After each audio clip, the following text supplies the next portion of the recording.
Hello, I'm Jerry Hendricks. Welcome to our midweek conversation at First Baptist Sweetwater, where we strive to be the first responders of God's love.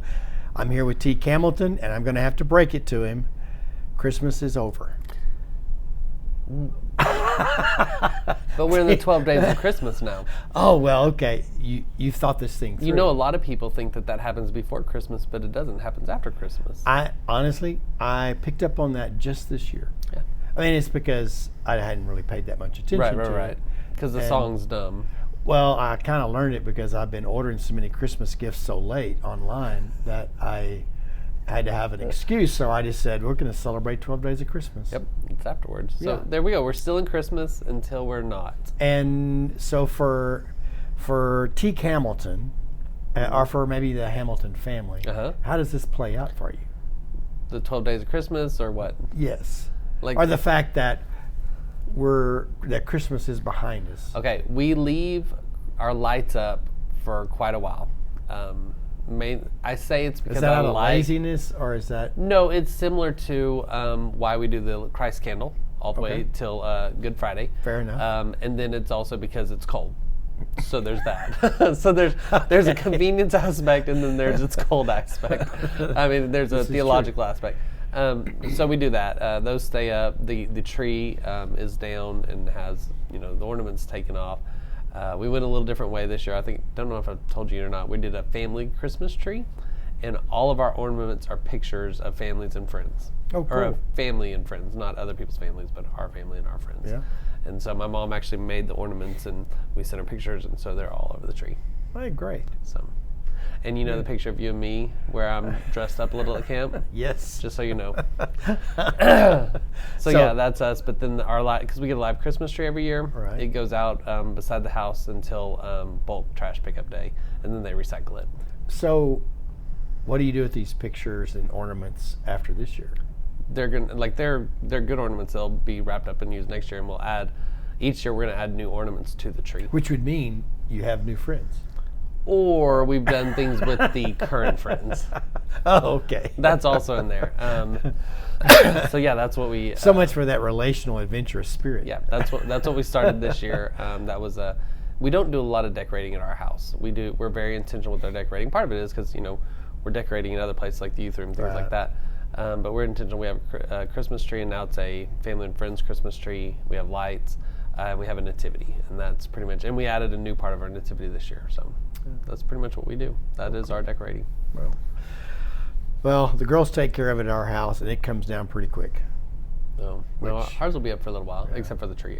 Yeah, it goes up on Friday after Thanksgiving.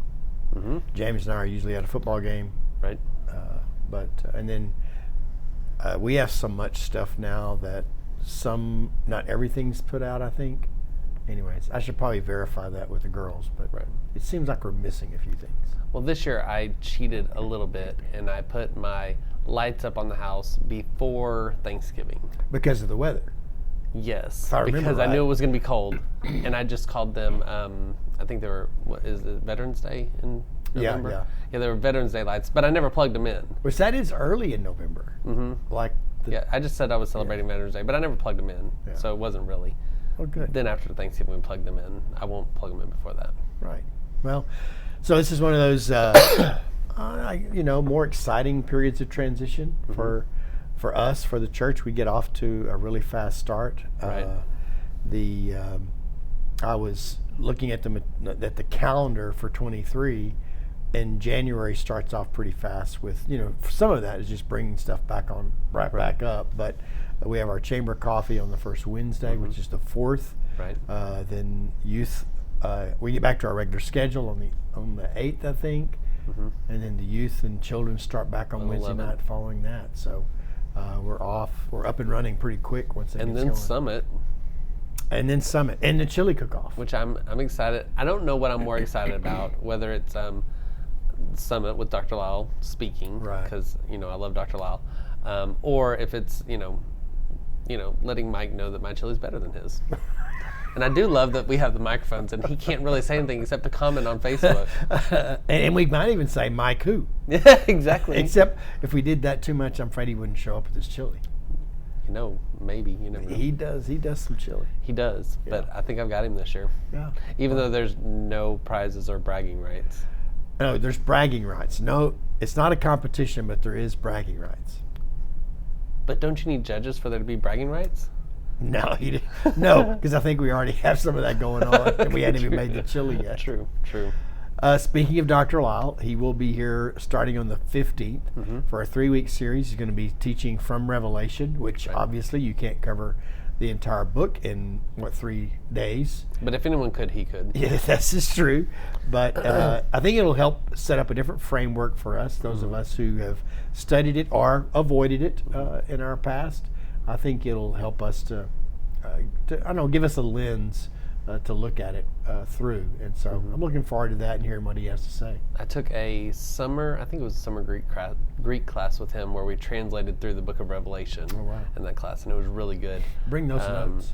I've still got them. I'm sure you do. I know you well. I did not keep all my class notes from all my classes, but that's one of the ones I kept. But then, when did you first encounter Dr. Lyle?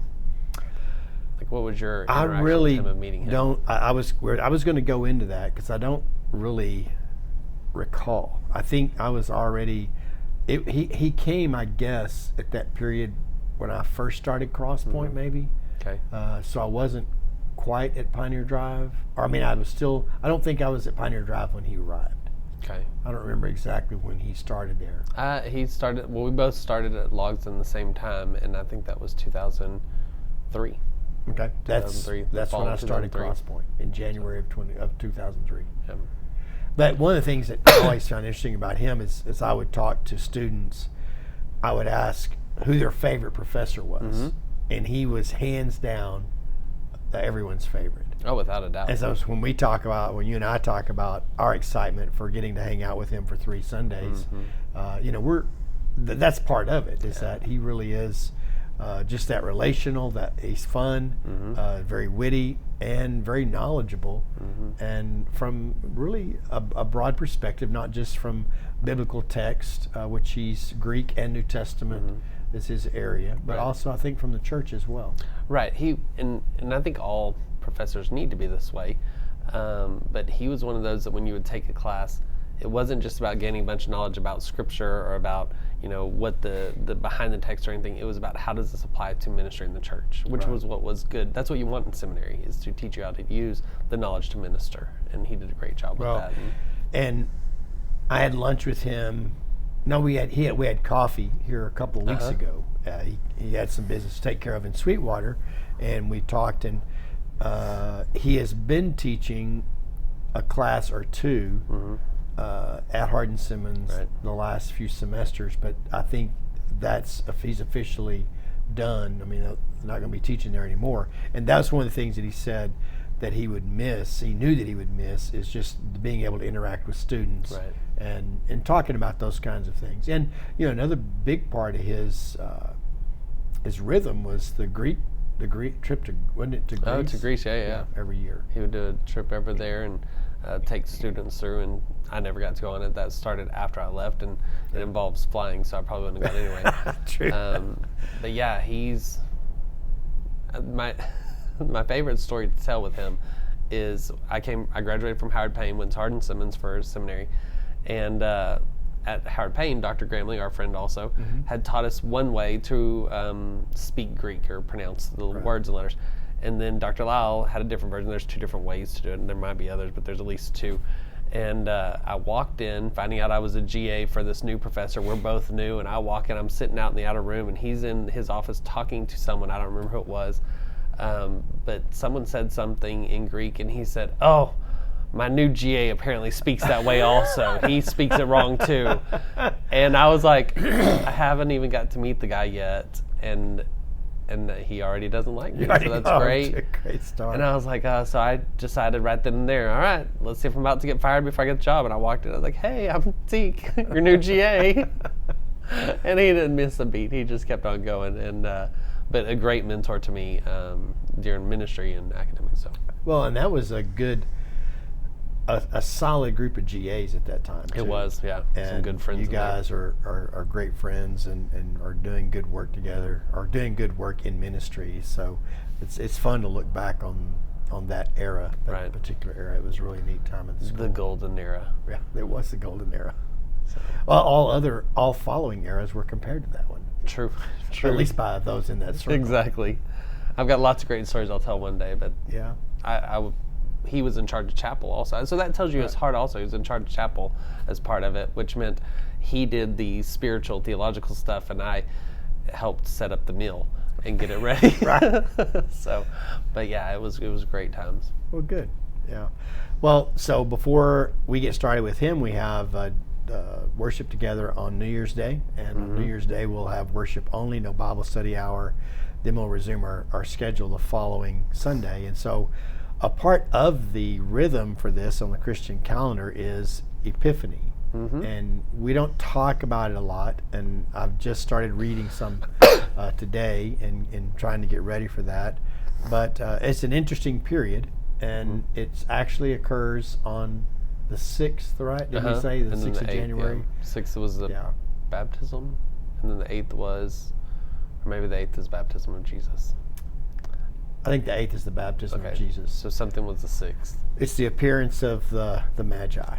Oh, okay, gotcha. Yeah, 12. I believe that's where we get the 12 days. Is that it's Okay. 12 days follow Epiphany is Yes. 12 days following Christmas, and it's kind of commemorates the manifestation of Christ to the Magi. So there's no Friday night football that night, so people can worship that day on Epiphany.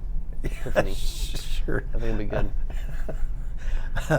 You've really thrown me with that one. I really threw myself I didn't also, know- so it's all I right. didn't know what to do with that. It's kind of an off week for us. Like you said, Christmas is over. Yeah. Except at my house. Yeah, so we're in a bit of a loss for rhythm, but anyway. But we're going to use those two texts, or the texts that are surround that, for those first two Sundays. And on the 8th, it'll be really kind of everyone coming back together, because the school have already started around here, and we will not have started the Summit series. But as I would normally do, I want to talk a lot about 2023, the new year, and what that means for us and for the church, and use that text as a backdrop to that conversation. I'm looking forward to that, getting things kicked off. And then I shared with staff today some ideas I have for the first series that I will do following the Summit series. Right. And so things are lining up. We're looking forward to 2023. I hope that you'll be able to plug in with us pretty quick once we get all these things going.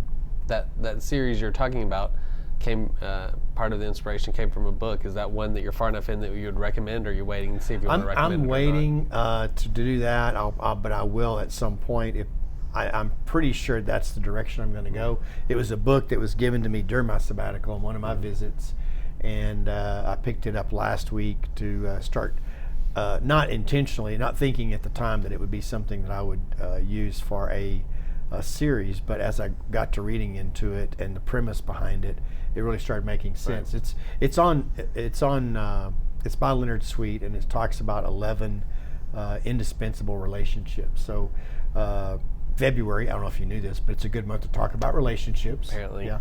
But I mean, they're not going to be like that. But it talks about biblical characters and the relationship that they had to one another, and how we ought to seek out people in our life that will add that value to our life. And so I think we can find 4 that would mean a lot to our conversation and to what's going on around here in our life. And I think it'll be a good challenging, good thought-provoking way to start the year. I think there's some really good video possibilities in there also, talking about relationships and stories. Well, okay, so the first thing that I thought of was Better Together.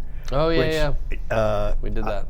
And it wasn't until, I guess, this morning's reading where I'm kind of going, yeah, that does, because we haven't yet found a theme that we're going to use for that, but that's been one of our most popular themes. And that's kind of what we did through that. It talked about pairings in the Bible of folks. We got a great shirt for it too that we did. Oh, yeah, that's one of my favorites. Yeah, mine too, and it was long sleeve, so it was even better for this time of year. Exactly, I wear it often. So anyways, we're excited about getting this new year started with you.